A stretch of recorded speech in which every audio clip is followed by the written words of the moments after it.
I'm telling you now, the conspiracies that these celebrities have uncovered almost felt like they were being hidden from the public. With that being said, let's get into it.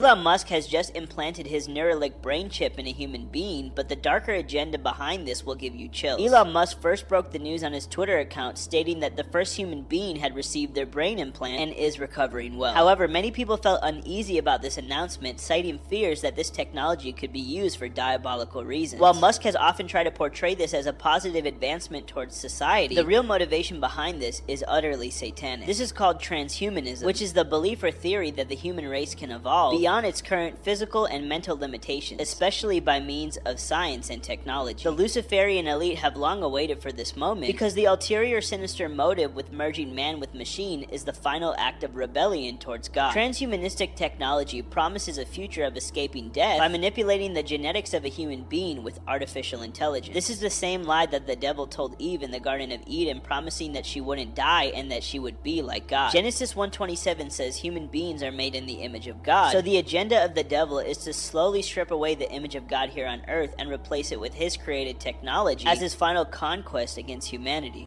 Wow. That's a crazy way to look at it. Elon Musk thing that just happened, the spaceship that blew up. I mean, even the other day when they... Whoa! Whoa! No way. When was this? What? That's not good. No! That's There's wild. theories going around that the government is trying to stop Elon from actually going to Mars because there's some that he's not ready to see yet, or they're not ready to let Oh, go boy. yet. What's Elon, over you know how there? much money he spends on that tech? Yeah. And they're trying to say, oh, Billions. it's just a tank failure. What? It didn't even get off the ground. Right. They're trying to stop it. What were they trying to His stop? first rocket that he Yeah. tried to send up, I think it exploded randomly, right? Mhm. He said that they sabotaged me. I feel like I'm being sabotaged. Ooh, who is he Yeah, talking because about? I've spent so much money. Like, is there like Who's a he missile they exposing sent here? to get it? They send like double agents. Yes. Whoever's working on it can like mess up the calculation. Like, yo, we're not sending this guy to space. Yo, and he's bragging about it too. He's like, yo, I'm going to Mars. What the hell? Oh my You know what I mean? Interesting. He's saying that there's someone on the September other of side doing 1989, bad a things. very strange-looking creature would be captured in the woods of Girona, located in Spain. Creature was dubbed the Gnome of Girona, or the Girona Gremlin. Pick your poison. Story goes something like this. In 1989, a hunter was traversing the woods in Girona, as I said. He started hearing very, very strange, high-pitched groaning noises coming from a nearby bush. Looking in that direction, he saw this creature, which he described as bluish skin, spotted, almost rabbit-like, and only 4 or 5 inches tall, which obviously is huge. In all seriousness, it was just like a little hobbit-type creature, nothing like he'd ever seen before. So, naturally, he went up and wrapped a blanket around it to capture it because it wasn't very fast. The hunter had this creature in his possession for less than a day, in which he tried to feed it many, many different things, but the creature would not eat, and it eventually succumbed to something, whether it was hunger or something else entirely. That's kind of where this alleged picture of this creature comes from.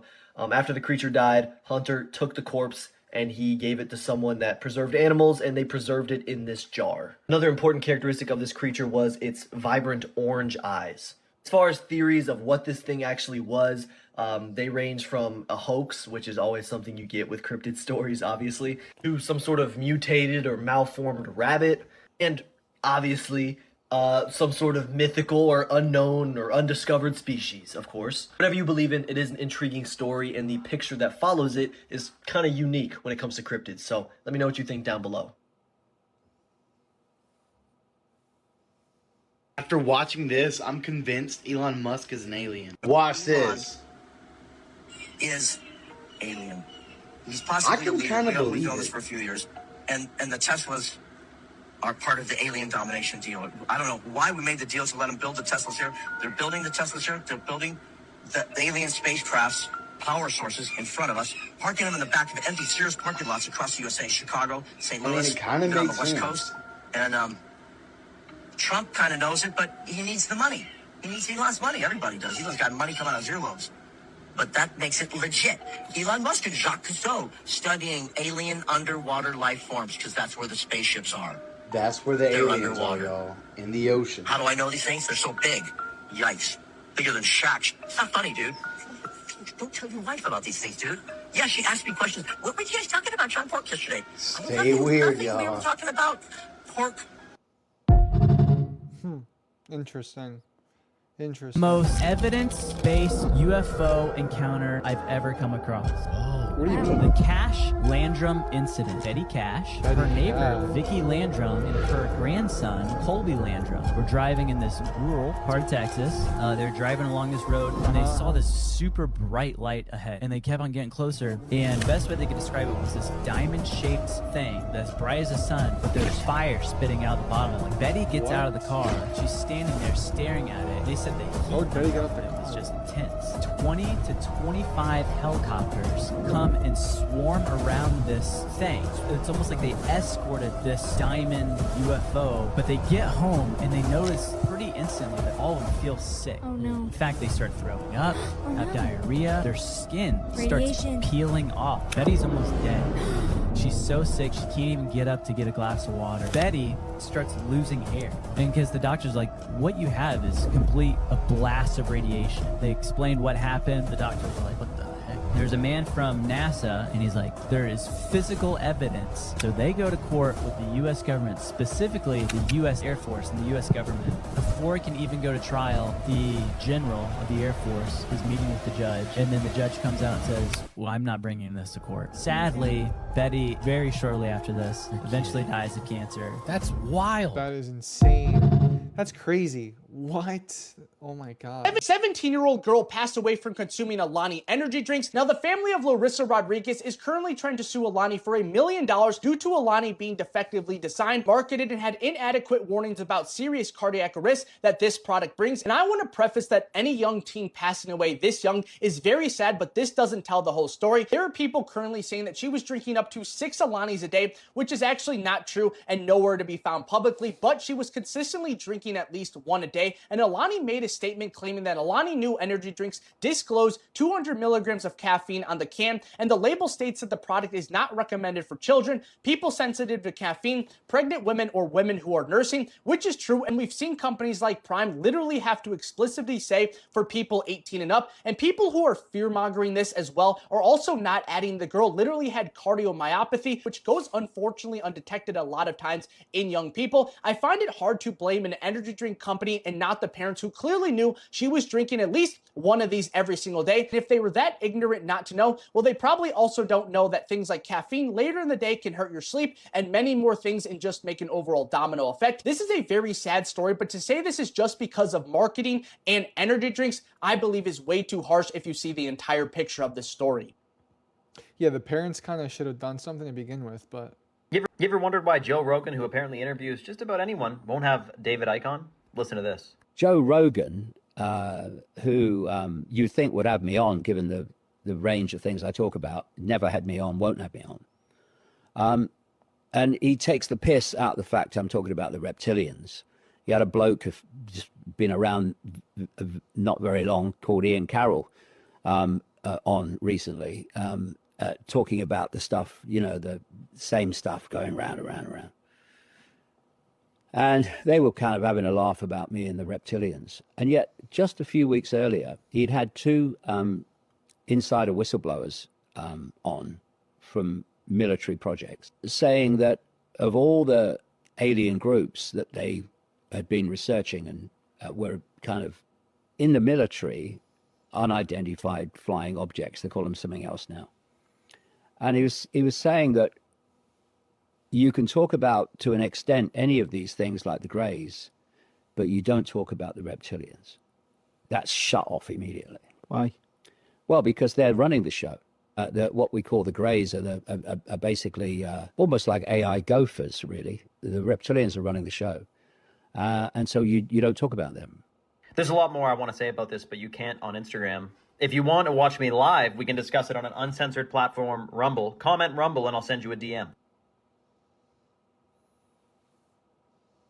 They were actually digging into another solved case, the Pizza Hut murders, which is known as Tucson, Arizona's most senseless and brutal triple homicide. It was January 17th, 1999, and there were 3 individuals working at the Pizza Hut on Broadway and Pantana on the east side of Tucson. 44-year-old Robert Curry, who was the restaurant's manager. Then there was Melissa, who went by Lisa Moniz, who was only 20 years old. And then finally, 17-year-old James Block Bloxham. The restaurant would typically close at around 10 p.m., and Melissa's boyfriend, Michael Orban, would usually come and pick her up at about 11 p.m. On this particular night, Melissa's boyfriend arrived in the parking lot of the Pizza Hut, and usually at that point, she's probably ready to get the heck out of there. Michael Orban decided to go inside to check on everything. When he walked into the Pizza Hut to check and see where Melissa was, he stumbled across one of the most brutal scenes he could have ever imagined. Melissa was laying on the floor, covered in blood and spitting up blood, but obviously still alive. As he turned, he immediately saw the bodies of James Bloxham and Robert Curry also on the ground. Both James and Robert were laying in pools of blood and clearly were no longer alive. Within minutes of the EMS arriving, Tucson police also arrived. Unfortunately, within 2 hours of being rushed to the hospital, Melissa was announced dead, and authorities were no closer to answers. On the morning of January 18th,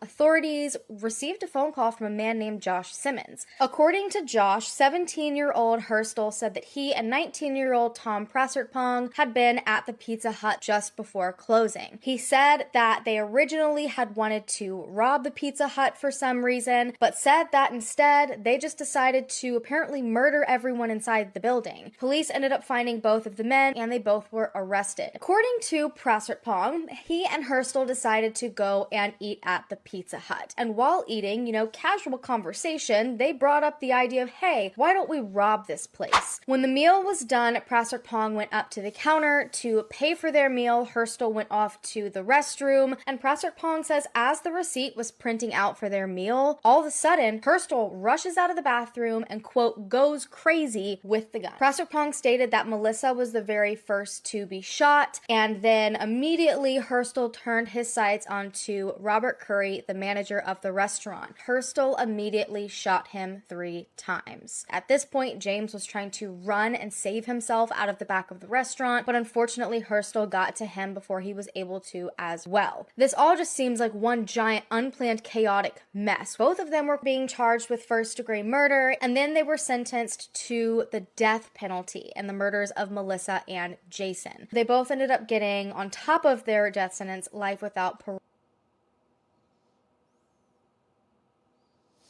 The President of the United States... sorry, wrong picture. The President of the United States, Donald J. Trump, went on to Truth Social to say this today. So there you have it. The meeting went well. Most points were agreed to, but the only point that really mattered, nuclear, was not. Effective immediately, the United States Navy, the finest in the world, will begin the process of blockading any and all ships trying to enter or leave the Strait of Hormuz. Just a quick refresh. In May of 2025, the DIA put out a threat assessment report, and this report noted that Iran did not have any nuclear weapons or any intercontinental ballistic missiles that could reach us. And despite that report, a month later, in June of 2025, in Operation Midnight Hammer, the U.S. bombed Iran's nuclear facilities. A year later, and Tulsi Gabbard continues to confirm that Iran did not and still does not have any nuclear capability. So which one is it? Does Iran have nuclear weapons or do they not? Because now Donald Trump is proceeding to shut down the Strait of Hormuz, which will effectively further cause a global oil shortage and crisis if no ships are coming through. But yeah, guys, he's doing such a great job. We're gonna break an enemy blockade by blockading their blockade. You're doing such a great job, sweetheart. Keep it up. Why did the CIA want to remote view Mars? Now, what is remote viewing? Remote viewing is taking your consciousness and projecting it elsewhere in the universe. Now, Joe McMoneagle was one of the best at this. He is now retired, but in 1984, the CIA tasked him with remote viewing Mars, approximately 1 million years BC. This is the transcript from that remote viewing session, and the very first thing that Joe clocks is large pyramids on Mars, sitting in a large depressed area. I didn't know Mars had pyramids, but let's keep going. The next thing he describes is the yellowish ochre color of this planet. And he says it's covered in clouds, like it's a severe geological issue happening on this planet. The CIA is like, hey, can you go back in time a little bit and tell us what this planet is like before the geological issue occurred, before these clouds rolled in?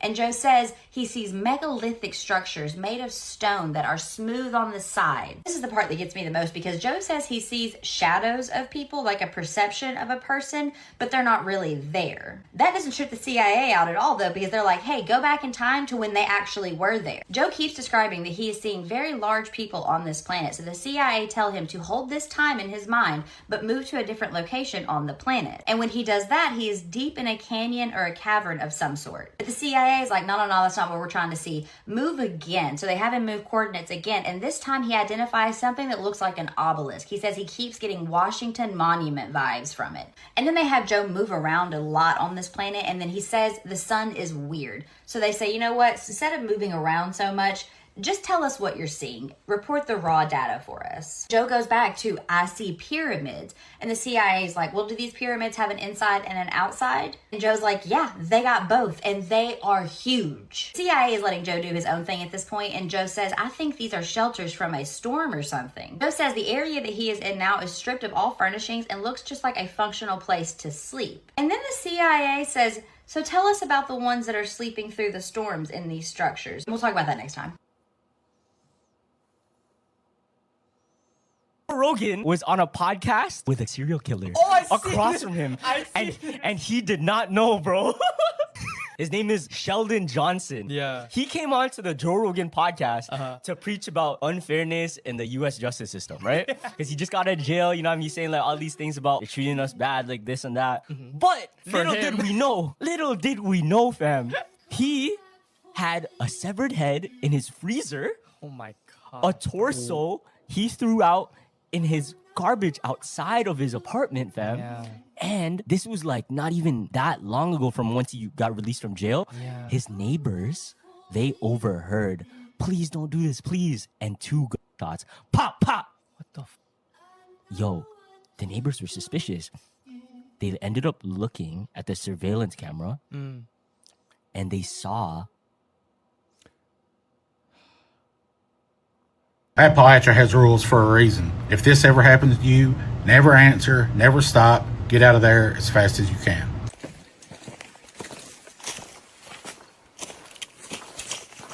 Such a beautiful day. Yes.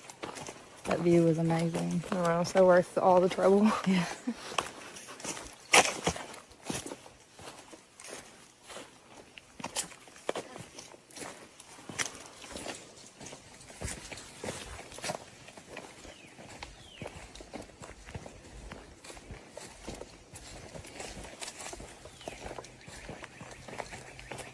I heard that too. That's the craziest part. I heard it.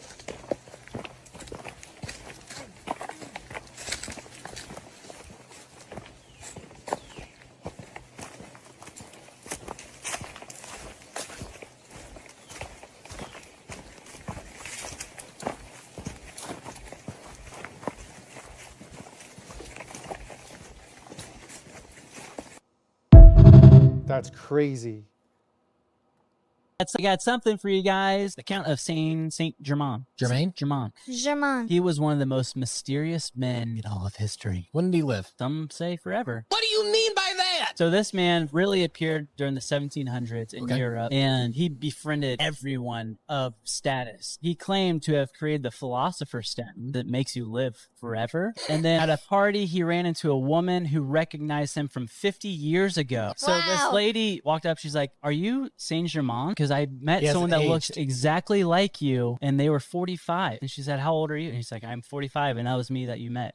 He's like playing into it. But when people would call him out, he's like, "I'm just kidding." Yeah, I'm a million years old. These parties, he would recount history like he was there. He talked about Jesus, Ooh, I don't like all this stuff. It's a weird, it's spooky, and then right? one lady said, "If you're talking about Jesus, that means you have to be over 1,000 years old." And then they looked at his servant. They said, "Is he 1,000 years old?" The servant said, "I wouldn't know. I'm only 300 years old." What? Quite a question is when the shower turns on by itself for a second, then shuts off. That's the mistake. If you're home alone at night and hear your shower run briefly, like someone just turned it on and then turned it off, do not go check it immediately. Stay where you are and listen first, because water doesn't start and stop without a reason. First, listen for the drain. If you hear water still dripping afterwards, but the pipe go completely quiet, do not step into the bathroom. most people go to turn the handle tighter. That's when they get close enough. Second, wash the floor. If you see water slowly spreading from underneath the bathroom door, but you never heard the shower run long enough for that to even happen, do not open it. Because people who noticed something was wrong said the same thing later. The water didn't spread naturally. It moved like it was being pushed. Third, back away. Do not stand in front of that door. If the handle suddenly turns and the door cracks open slightly on its own, do not look inside, because showers don't run without pressure, and doors don't open without force. But if the water starts appearing before anything actually runs, it usually means something is already inside the bathroom, and it's not using the shower. It's using the water to reach under the door and find where you're standing. If you thought that was bad, check out my YouTube. Link in my bio. Who do you think killed JFK? Probably the same guy that killed Obama's chef. I don't think Lee Harvey Oswald acted alone, but I don't think Lee Harvey Oswald was innocent. Clearly, Lee Harvey Oswald was working with the CIA. He lived in Russia for a while, married a Russian woman, brought her back to America. He looked like a spook. He was behaving like an operative. When he said, "I'm just a patsy," very convincing, but also very calm. If you were just accused of shooting the president, you'd be like, "I didn't do it. I don't know what's going on. I did not fucking shoot the president." He's like, "I'm just a patsy." That's a guy who's used to being rolled up. I think there was multiple people shooting at him from multiple different angles. This is crazy. So there's a mind-boggling theory that suggests governments might be hiding something massive from us. They say that behind the colossal ice wall of the Arctic, there's a whole new world that they don't want us to know about. So here's the deal. The Arctic, as we know it, is a place of extreme cold and mystery. But what if it's more than that? What if it's a well-protected secret? There have been reports of compasses going berserk, unexplained magnetic anomalies, and aircraft facing bizarre navigation issues up there. It's almost like they're trying to keep us away from something. But here's where it gets even crazier. There are ancient maps, like the Piri Reis map, that hint at lands beyond the Arctic. The theory suggests that world governments are actively concealing this information. Here's the big twist. Beyond the Arctic ice wall lies an entirely new world, complete with its own ecosystems, climate, and maybe even advanced civilizations, and they want to keep it under wraps. It's like the ultimate conspiracy theory. I'm not here to convince you that this is true, but I do think it's important to keep questioning, keep exploring, and keep an open mind. After all, science is all about discovery, and there's still so much we don't know about our world. Could it be that the Earth is way bigger and more astonishing than we've ever imagined? Who knows? How would we ever find out? Let me guys remind you, just in case you forgot that, well, east to west circumnavigation has been done millions of times, and north to south circumnavigation has been done 0 times. But let me remind you guys that these are emergency flight path landings, so they need to land the plane as quickly as possible. Check out this flight, for example. This flight was from Taiwan to Los Angeles, and emergency happened along the way, so they need to land the plane as quickly as possible. So they decide to land all the way up in Alaska. Like, if we supposedly live on this ball, like, Hawaii is just right there. Like, if you take a look at it on a flat earth map, Taiwan to Los Angeles, Alaska is along the way. And look where Hawaii is.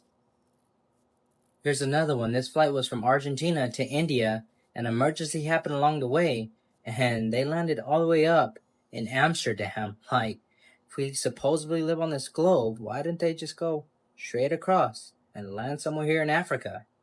But once again, you take a look at it on a flat earth map, Argentina to India, Amsterdam is along the way. And the best for last has to be this one. This flight was from Auckland to Lima, Peru.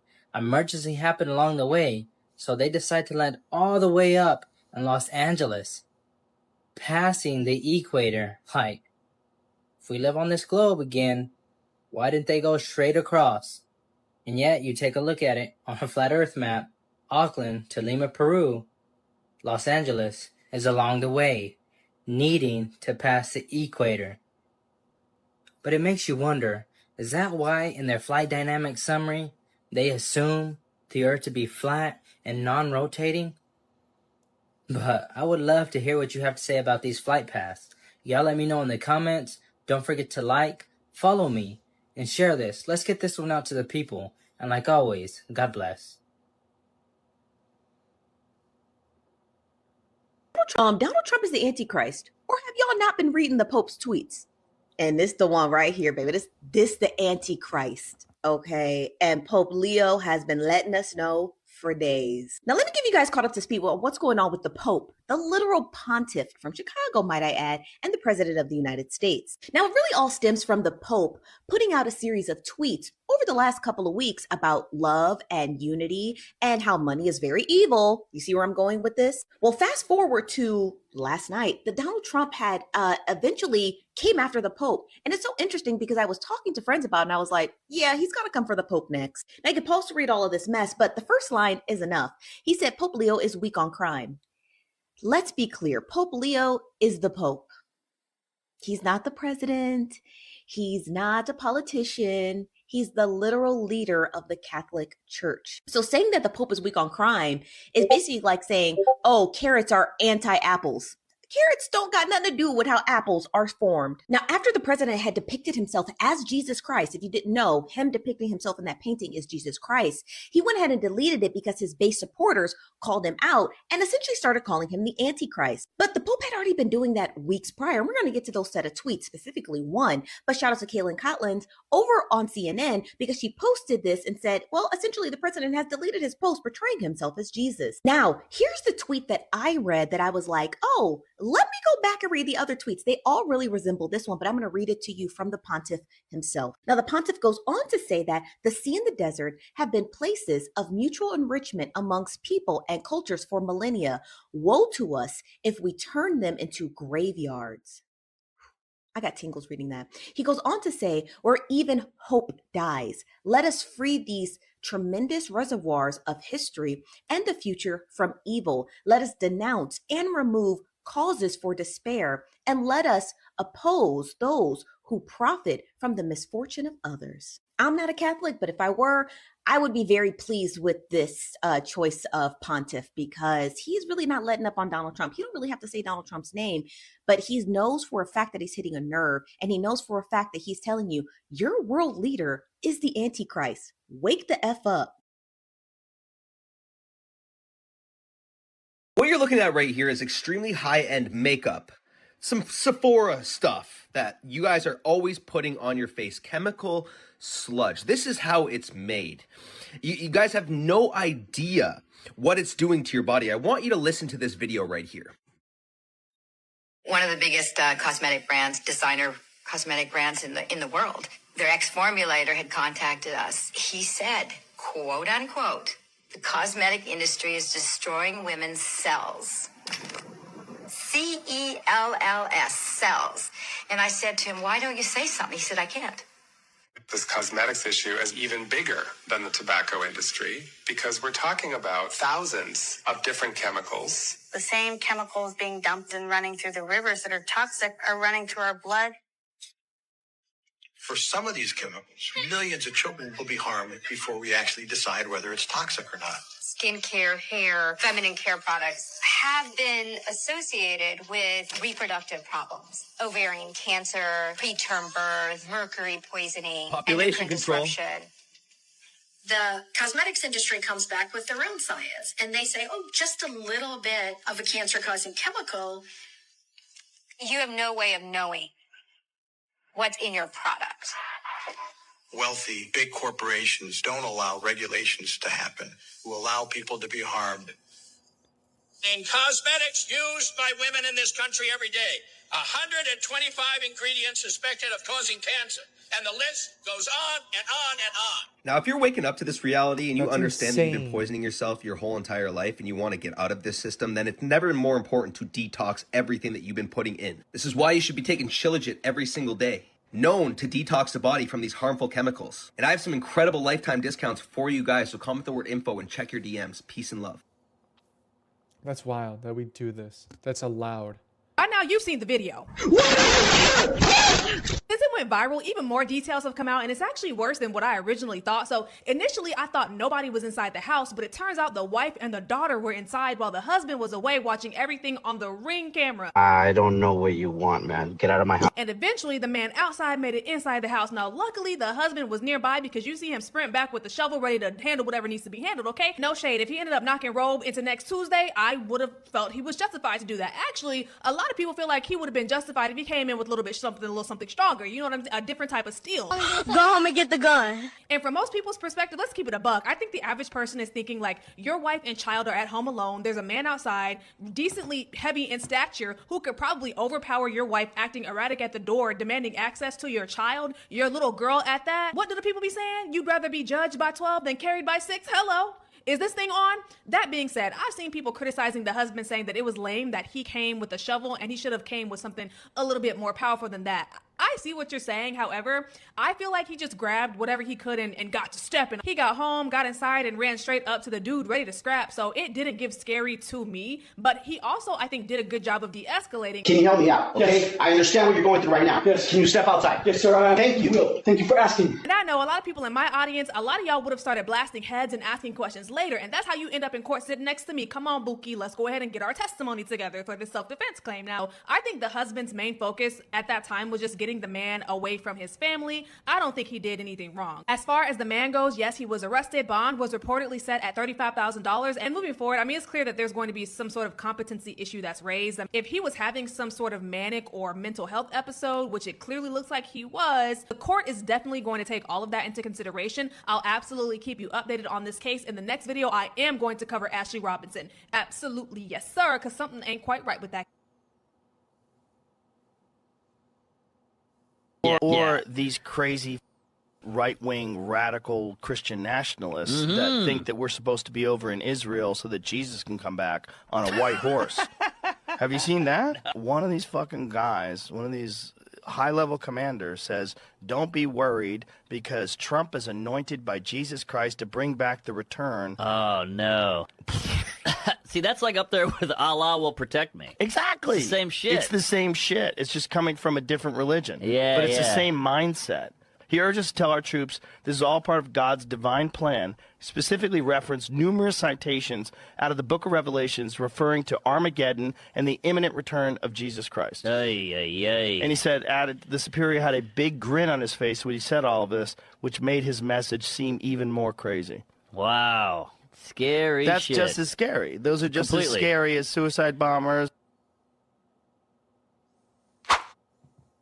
Why are there 17 crusty white shirts tied up in a forest in New Jersey? There was this very strange anomaly found right off of Route 70 in Brick Township, New Jersey, back in 1999. It was nicknamed Shirtwood Forest as there were 17 men's white dress shirts that were strung up on many different trees, some being as high as 20 feet on the tree. It was said that just a week or two after this was found, someone else went back to the same area and found that there were now 29. Very peculiar thing about them is that the man who originally stumbled across them, Evan Levinson, he threw a rock at some of the shirts and the rock like bounced off. Like these shirts were hard and stuck in place. No one really knows what the hell this is, how and why more shirts kept popping up as the days went on. There is the feeling that people got when they walked by these shirts and through this area of the woods that was, you know, unsettling or caused feelings of paranoia. Be typical with odd things like this that pop up in the woods, I suppose. Was it just some guy messing with people, putting shirts up in the woods? Is it an art installation? Was it something paranormal or just weird? I really don't know. Why were the shirts stiff? Don't really know if I want to know the answer to that. Let me know what you think. Know why you're not supposed to kill ants in the house. You know, you told me this once and I did test it and it did work. Okay, so for everyone who doesn't know, you're not actually supposed to kill ants in your house because we all have had ants before. But when you kill one ant, suddenly a bunch of ants come exactly where you killed that last ant. A bunch. Right, so what people don't know is when you kill one ant, they actually release like a pheromone that alerts all the other ants that one was killed and that they need backup. So they all come to where that pheromone was released. Crazy is that pheromone tells them that they're dead, right? So they then go get the body and they bring the body back to their own graveyard. If that's not loyal, I don't know what is. Fuck Elon Musk. He's in the Epstein files, and here's the proof. First of all, here's a picture of Elon with Ghislaine Maxwell. This is just a side note. So here's one of the email chains that was found in the newest drop of the Epstein file. As you can see, Jeffrey Epstein in November of 2012 wrote to Elon Musk and asked, how many people will you be for the Heli 2 island? And obviously we know he's talking about Little St. James, Epstein's private island, pedophile island. And up top, Elon Musk writes Epstein back and says, probably just Tallulah and me. What day/night will be the wildest party on your island? Keep in mind, that's virtue signaler, extreme racist, homophobe, xenophobe, all the above. Elon Musk talking about visiting an island for the wildest party where pedophile parties are known to happen. This is the same cocksucker who actually brainwashed people into thinking that he was the only one who could save the government. And at the same time, he was the richest fucking dude on planet Earth. The people who believed in Elon Musk, I feel bad for you because that's a special kind of stupid. The dude is a fucking phony, he's a fucking billionaire, and he's got a lot of friends in low places. But if that's not enough, here's another email chain where Elon is talking about going to Epstein Island. Let's just start on the bottom. In December of 2013, Elon writes to, I'm assuming this is Jeffrey, we'll be in the BVI St. Bart's area over the holidays. Is there a good time to visit? Then Epstein writes back to Musk, any day 1st through 8th, play it by ear if you want, always space for you. Elon then writes him back, says, okay, probably the 1st then. Epstein then writes back to Elon, the 2nd or 3rd would be perfect, I will come and get you. Then Elon writes back, I need to fly back to LA on the night of the 2nd, so W. Then he writes up top, actually I can fly back early on the 3rd, we will be in St. Bart's, when should we head to your island on the 2nd? And then literally, this is a forwarded message to Epstein, a reminder from Epstein's assistant, Leslie Groff. And you can see she actually says, just a reminder, Elon Musk was asking about coming to your island on January 2nd. So I'm sorry, you Musk defenders gotta fucking knock it off with this bullshit. He's not a cool guy. He doesn't give a shit about you. He's more than likely tied into this pedophile thing. I mean, who remembers when he used this big thing to distract you all? Time to drop the really big bomb. Trump is in the Epstein files. That's the real reason they have not been made public. Elon thought he was doing something there, but the whole time he was also in the Epstein files. This is not the first and it will not be the last time that Elon's name will come up in the context of this Epstein thing. But I'm going to keep going on this story because if you're the richest man on earth, you had to have done some super fucked up stuff in your life. Nobody gets to that level of power and wealth and is clean. And I'm sorry, you can respect him, you can think he's the manliest man on earth, the most rational guy, which he's not, he's a fucking lunatic, but you cannot deny this evidence anymore that the dude more than likely visited Epstein Island for a wild party. It's right there in writing. If you want to hear me talk more about all this stuff, listen to my podcast/YouTube channel, The Conspiracy Files. The unsolved murder of 15-year-old Tina Fontaine. She was only 15 years old when someone took her life and nobody stepped in to help her, despite years and years of the possibility to do so. Tina was born into chaos right off the bat. She was born January 1st, 1999 in Winnipeg, Manitoba, Canada. Her mom was only 17 years old at the time. She was actually in the care of the government when Tina was born. She was such a sweet young girl, but her world flipped upside down in 2011. She was 12 at this point, and at this time, her father got into an argument with two men, and they ended up beating him to death. And this was traumatizing for Tina, and it destroyed her. Between the years of 12 and 14, after losing her father, she started to skip class. She just didn't really care at all. She started to experiment with drugs and alcohol. By the time she got to 14 and 15, Tina was reported missing multiple times, you guys. Basically, what she was doing was bouncing around from shelter back and forth. She would disappear from the government care for a while, and then she'd come back a few days later and show up at a shelter covered in more bruises, looking absolutely terrible. She was reported missing again on July 31st, and this time she ended up being found in the car of an older man. But again, instead of doing anything to actually benefit this young girl, they just dropped her off at a shelter. I don't know if authorities stopped to see if she would actually go in and stay, but she didn't. A few hours later, Tina was found unconscious in an alleyway, partially dressed. She was alive, but she was not responsive, so they took her into the hospital, and obviously a CFS worker again showed up to kind of figure out what was going on. This 15-year-old young girl tested positive for marijuana, amphetamines, pain. The list goes on and on and on. Once she was stable, they had no choice really but to release her, and while being driven to another hotel, she started to tell her CFS worker all these alarming stories. She again was talking all about the drugs she was taking, and she started bringing up this 50-year-old man who she said was known for using, and the CFS worker just dropped her off at this hotel after hearing that. She was only there for a couple of hours. Around 5:30 that day, she walked out of the hotel. This is the last time anyone saw her. She was again reported missing, but on August 17th, something unexpected was found. Authorities were searching a part of the Red River that ran through Manitoba. They ended up finding a body. The body had been weighed down with rocks and wrapped in a plastic bag, and then wrapped again in a brown and green comforter. They couldn't even find hard drugs in the system of this person. It was just marijuana. And then finally, they ended up being able to figure out who this was. They had discovered.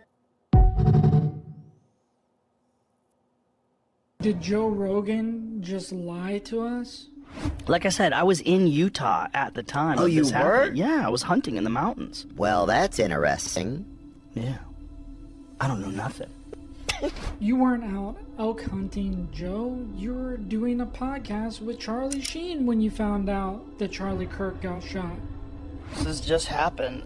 We just found out that Charlie Kirk got shot. It's fucking awful. And is he dead? Interesting.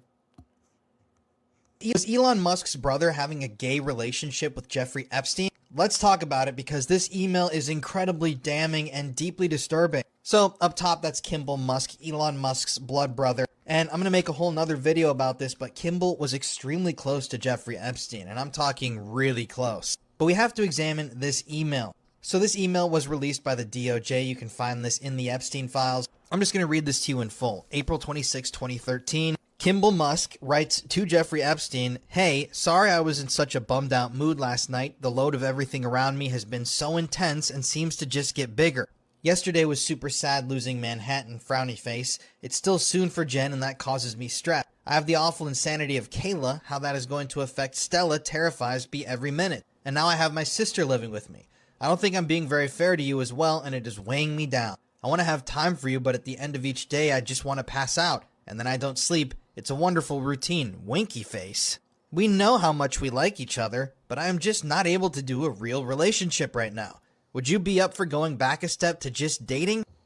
I'm going to break the third wall here. This is between Kimball Musk sent directly to Jeffrey Epstein. Would you be up for going back a step to just dating?